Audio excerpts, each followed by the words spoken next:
देखिए नसीमुद्दीन सिद्दीकी साहब जो है 15,000 छोड़िए, वो बांदा जिले के रहने वाले हैं। बांदा जिले की किसी भी विधानसभा से मैं चैलेंज करता हूं कि बांदा जिले की किसी भी विधानसभा से अगर 15,000 वोट भी पा जाएं तो बहुत बड़ी बात होगी। अखिलेश यादव जी जो है दगे नेताओं को जो है वो इकट्ठा करने का जो है इस समय काम कर रहे हैं। नमस्कार, मेरा नाम है गौरव पाल। आप देख रहे हैं गौरव का चश्मा। मेरे साथ इस समय रिजवान राणा है, बहुजन समाज पार्टी के बड़े नेता हैं, मुस्लिम चेहरा है बहुत बड़ा सुल्तानपुर का।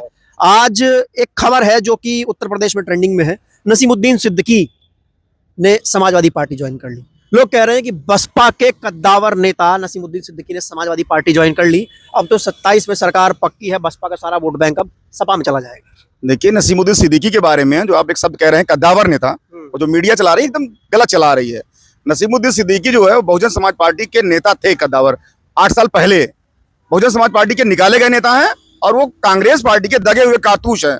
दगे कारतूस हैं, वो कांग्रेस में दगे नेता हैं। और अखिलेश यादव जी जो है दगे नेताओं को जो है वो इकट्ठा करने का जो है इस समय काम कर रहे हैं। वो अखिलेश यादव ने क्यों शामिल करवाया, इसके पीछे क्या मंशा रही होगी? नसीमुद्दीन सिद्दीकी वो लोग बोल रहे हैं कि बसपा का बड़ा वोट बैंक जो है वो ट्रांसफर करवा देंगे समाजवादी पार्टी में।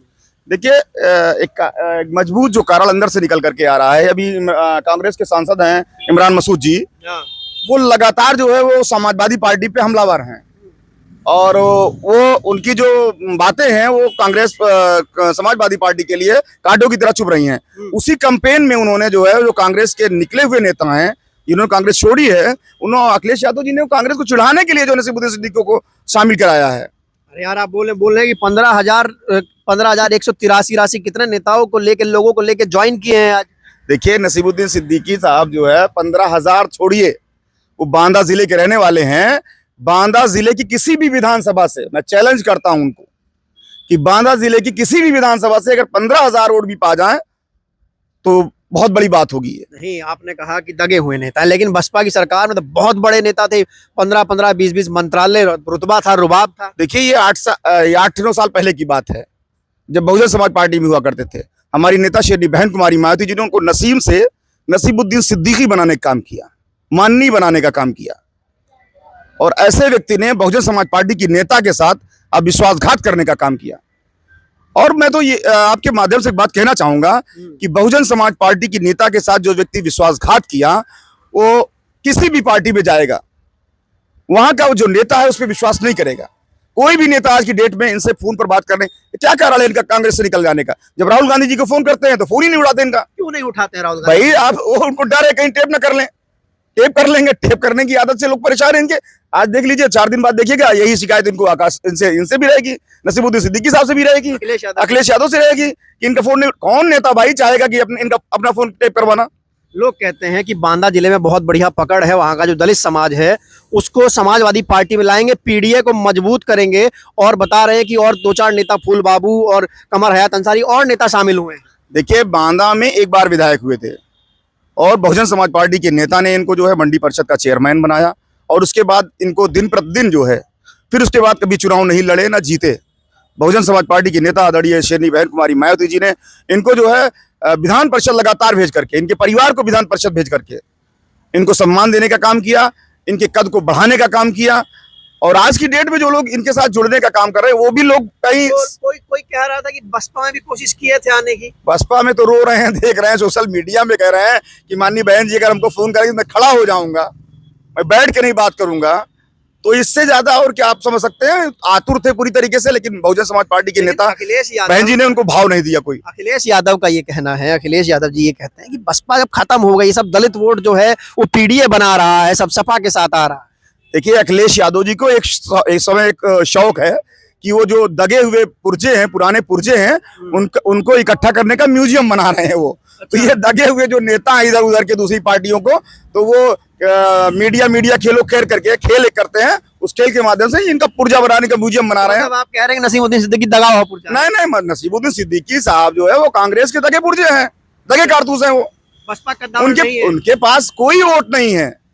मैं कह रहा हूँ दलित के कभी नेता रहे नहीं, वो मुसलमानों में उन्होंने कभी नेतृत्व उनका स्थापित ही नहीं पा रहे, वो मैनेजमेंट के नेता रहे। तो अखिलेश यादव ने मैनेजमेंट करने के लिए रखा। अखिलेश यादव ने जो पिछली बार कुछ सीटों पे मैनेजमेंट किया था, जैसे हमारे यहाँ सुल्तानपुर में सीटें थी जो मुस्लिम क़यादत की सीटें हैं, हाँ। मुस्लिम नेतृत्व की सीटें हैं। मैनेजमेंट कैसा मैनेजमेंट? मैनेजमेंट माने मैनेजमेंट किसका होता है, पैसे का और किस चीज का मैनेजमेंट? इसी मैनेजमेंट के लिए जो है वो जो है इनको बुला के लाए हैं। हमको लगता है यही है इनका टारगेट। बाकी वोट में कहीं उनका कुछ नहीं है।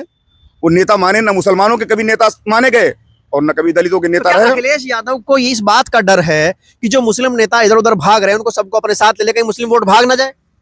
देखिए, मुसलमानों में कशमकश है इस वक्त। बिहार चुनाव के बाद एक समीकरण तैयार हुआ, हाँ। नेरेटिव बना उत्तर प्रदेश में और देश में, और उसके बाद महाराष्ट्र में जो चुनाव हुआ अभी आप देखेंगे। एआईएमआईएम की बात कर रहे हैं? नहीं, जो एमआईएम की भी बात कर रहा हूं अभी, लेकिन वोट उधर जा नहीं रहा है। एक नेरेटिव तैयार हो रहा है, मुसलमानों में एक असमंजस की स्थिति पैदा हो रही है। महाराष्ट्र में जो है देखिए, अब वहां एमआईएम के साथ चला गया, बीएसपी के साथ भी माइनॉरिटी गया, तो अब उत्तर प्रदेश में भी जो है मुसलमान असमंजस की स्थिति में है। तो क्या मुस्लिम बहन जी के साथ आएगा? देख रहा है क्योंकि मुस्लिम बहन जी को लेकर तो बी टीम का नैरेटिव बनाया हुआ है। देखिए, मुसलमान अब ये कह रहा है चक्की चौराहों पर कि हम बी टीम में ही सही जाएंगे, अब हम ए टीम में नहीं जाएंगे। ये ए टीम बने रहे समाजवादी पार्टी के लोग, कांग्रेस पार्टी के लोग ए टीम बने रहे। ये भारतीय जनता पार्टी सीधा संबंध बना के रखे हैं अपना। हम बी टीम में जाना पसंद करते हैं, मुसलमान कह रहा है। जब हमारे साथ आप खड़े नहीं होंगे, आजम खान जी खड़ी होती है। अरे बहन जी मुसलमान को मुसलमान कह के ट्रीट करती हैं। बहन जी रमजान मुबारक पे रमजान मुबारकबाद देती हैं। इनकी तरीके से कोई पवित्र त्योहार करके नहीं मुबारकबाद देती बहन जी। तो अखिलेश यादव को डर लगता है क्या? बहन जी ने इलाहाबाद में जो घटना हुई अतीक अहमद के साथ, हाँ। उसको इलाहाबाद की घटना नहीं कहा। उन्होंने कहा कि अतीक और अशरफ का नाम लेकर के कहा था। लेकिन यही अखिलेश यादव जी ने, जो मुसलमानों के रहनुमा बनते हैं, इन्होंने कहा था कि जो है वो इलाहाबाद की घटना, मुसलमान और अतीक अशरफ का नाम नहीं जोड़ पाए। तो आप ये कहना चाह रहे हैं कि मुस्लिम वोटर इस समय असमंजस में है, नया घर ढूंढ रहा है? मुसलमान पूरी तरीके से जो है इस कशमकश में है कि कोई ऐसा एक जगह मिले, और उस जगह को फिलअप करती हुई बहुजन समाज पार्टी दिख रही है। बहुजन समाज पार्टी 9 तारीख से जो लखनऊ में 9 अक्टूबर की जो लखनऊ में जो है वो रैली किया, उन्होंने जो श्रद्धांजलि सभा किया, उस भीड़ के माध्यम से एक प्रदेश में मैसेज गया कि बहुजन समाज पार्टी अपने जो छिटके भटके वोट थे उनको अब इकट्ठा कर चुकी है। और ऐसी दशा में मुसलमान अब समझ रहा है कि 2 बार समाजवादी पार्टी को हमने भरसक वोट दिया, पूरी ताकत लगा करके वोट दिया, लेकिन तब भी हम जो है वो भाजपा को नहीं हरा पाए। एक बात मुझे बताइए, आपने ये बात मुझे कह दी, लेकिन एक सवाल मेरे मन में है। नसीमुद्दीन सिद्दीकी ने 9 अक्टूबर की रैली को लेकर कहा था कि आरटीओ में भाजपा ने बसें लगवाई जिसमें भर के बसपा के लोग रैली में पहुंचे।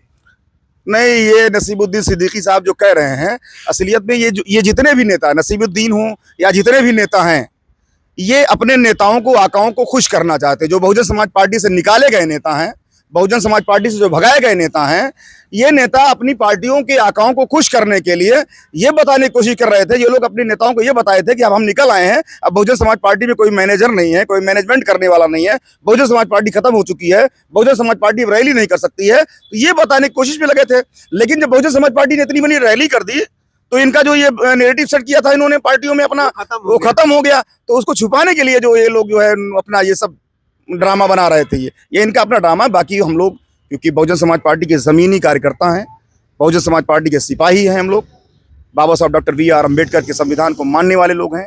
माननीय कांशी राम साहब ने, जिन्होंने बाबा साहब को पहचानवाने का काम किया इस देश में, ऐसी शख्सियत के साथ हमारा परिवार, हम लोग चलने का काम किए हैं। हम लोग जानते हैं कि बहुजन समाज पार्टी के नेता आदरणीय शेरनी बहन कुमारी मायावती जी की एक आवाज़, अभी तो सिर्फ एक कार्यकर्ताओं का प्रयास था जो 9 अक्टूबर में देखे हैं। अगर हमारी नेता शेरनी बहन कुमारी मायावती जी एक आवाज़ दे देगी इकट्ठा होने के लिए, तो लखनऊ नहीं, लखनऊ के अगल बगल के जिले जाम हो जाएंगे, आप समझ लीजिए। इनको अंदाजा नहीं है। अच्छा, तो ये थे हमारे साथ रिजवान राणा जी, इन्होंने नसीमुद्दीन सिद्दीकी की ज्वाइनिंग को लेकर बड़ी बात कही। बस जो लोग बसपा कद्दावर नेता नसीमुद्दीन सिद्दीकी को कह रहे हैं, रिजवान राणा ने उन्हें दगा हुआ नेता कांग्रेस का कह दिया है। आप इनकी बातचीत पर आपकी क्या राय है? आप लोग क्या कहना चाहें? कमेंट सेक्शन में लिखकर बता सकते हैं। तब तक के लिए चलते हैं, धन्यवाद, नमस्कार।